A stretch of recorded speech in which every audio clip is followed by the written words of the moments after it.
this team is mostly based on defense, and that's where Coach Spo and even Coach Quinn today said everything starts. But you guys also know you have a lot of weapons. So does it shock you to look at a box score and see that you had the 23 threes or 144 points, or is that still sort of a little bit overwhelming?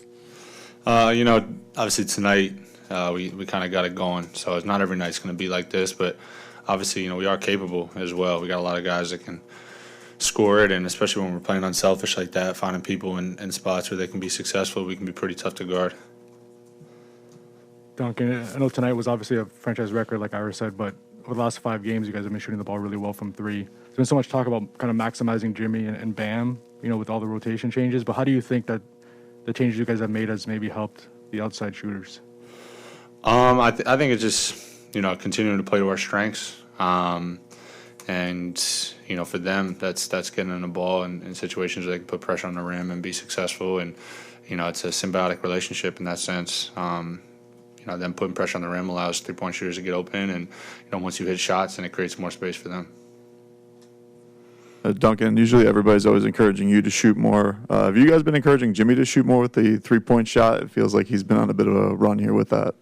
Yeah, for sure. I mean, he's obviously capable. He's been way more than capable his whole career. So yeah, we're always, especially when he's open like that, let it fly for sure. Okay, you got to 27 minutes tonight, which makes sense given how you were shooting. But I'm just curious, in the role you're playing right now, are you thinking more or less at all about how many minutes you're going to play night to night, or do you feel like you have a good idea of like what your shift is going to be every time? I mean, it's going to be different. It's that's kind of what this year's been in a lot of senses. The role and involvement and everything has looked different on night to night, and that's what you get when you play on a good team with a lot of guys that can do a lot of different things. So, for me, it's just about wrapping my mind around that. It's definitely not something that's easy per se, but everyone's going through it, and it's sacrifice.